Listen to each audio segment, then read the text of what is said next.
Hey guys, and welcome back to yet another talk with me. So, we're talking about emotions, specifically basing this whole conversation off of two main emotions or mental attitudes that we can control and we can change that also have a major impact on our adulthood and adolescence, right? So, we spoke about optimism and traits, or rather ways in which to actually become an optimism, because someone who's optimistic is not like, it's not like reaching for the stars. You can be optimistic. Being optimistic and pessimistic is a personal choice.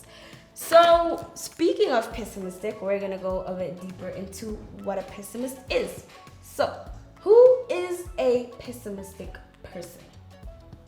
Pessimistic describes the state of mind of someone who always expects the worst. So, with optimistic, we were aware that these are individuals or people that always believe that good things will happen. Good triumphs evil. Good days will be there. Even though there's bad days, those good days will still be there.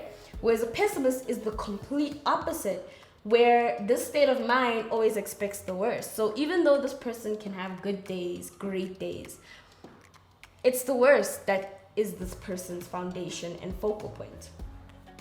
A pessimistic attitude isn't very hopeful, shows little optimism, and can be a downer for everyone else. So being a pessimist doesn't not only affect you personally, but you impact other people. Because remember, when you're interacting and you're social, your character, your personality, or parts of it is bound to come out. And optimism, or being an optimist and a pessimist, is a huge part of our character. There are some things that we just can't not disclose off the first impression. Whether you're a pessimist or an optimist will really come out when you meet people or get to know people. And you can be a Debbie Downer on a lot of people, because if you are a pessimist interacting with a whole bunch of optimistic people, you could make them feel helpless and be a downer. Not that you're going to change them from being an optimist to a pessimist, but they're going to avoid being around you because you don't have a positive influence on them or their mindset. Let's carry on. To be a pessimistic means you believe evil outweighs the good. Listen.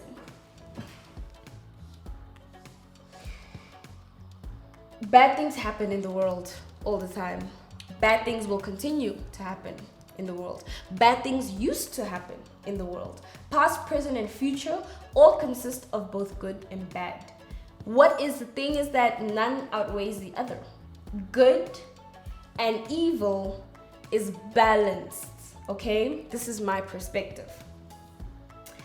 And there are days when your days are really good. This is when the good side is a bit up and the bad tips a bit down. Then there are days where your days are bad and the down tips, like a scale, right? That's why I'm saying it's balanced, because you either have very neutral days, very average days, very good days, and very bad days, right? And it fluctuates and alternates between those two or three energies, black, white, and gray, in the middle. If you're a person that believes that the scale is always tipped to the advantage of evil and darkness and anger and hate, that leaves very little room for good to filter through in your life. Remember, we live in a world where everything revolves around energy. Electricity, energy.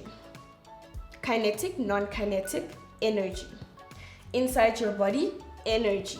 What you put into the universe, energy. If you are a person who constantly believes, remember what people say, whatever you put your mind to, you can do it. Because whatever you believe you can do, if you put in the work, when you put in the work, you're going to do it. You're going to get it done.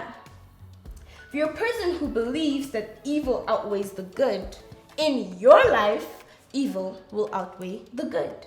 Remember, as much as you being a pessimist can affect other people, ultimately it has the biggest impact on your own personal life and your personal choices.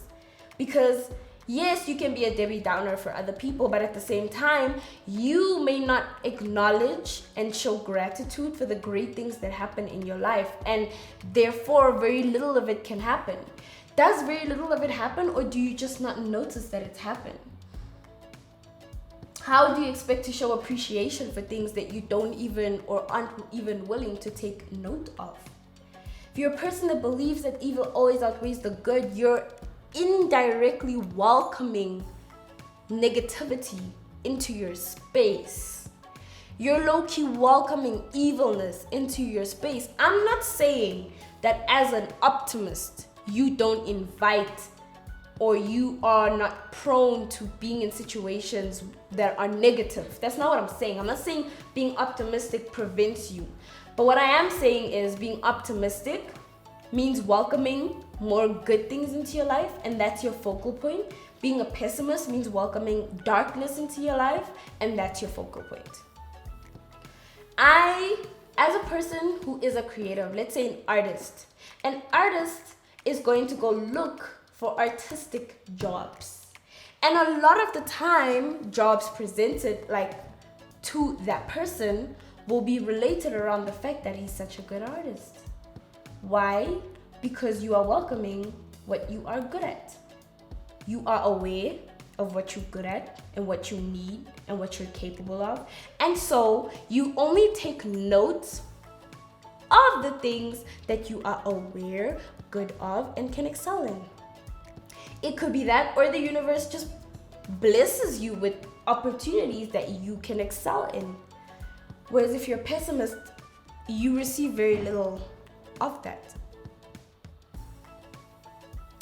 And that ends my conversation of being a pessimist. What I wanted to say is state of mind, which means you have a choice. Choose to be a pessimist today or choose to be an optimist tomorrow. Whatever your decision is, that's your decision. Your journey is personal. Your journey is yours. Yes, it can be influenced, but it cannot be dictated by other people. We've seen this in movies where people are told to act or be a certain way, and then there's that one person that's like, listen, I just can't, and they leave the flock to go and be their person. It's exactly the same thing. If you decide to change your mindset, as long as you've decided that that's what's gonna happen, nothing can stop you.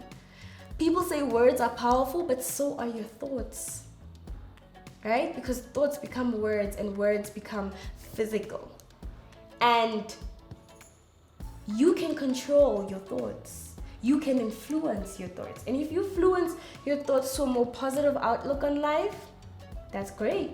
If you choose to have more control over your thoughts with regards to a more negative outlook on life, that's also still your choice. But in a world where there's so much chaos and havoc, would you not rather more for your sanity and your stability, focus on the positive that you are surrounded by? And with that being said, thank you so much for joining me on this conversation and journey of learning about optimism and pessimism. I will see you guys again next time. Bye.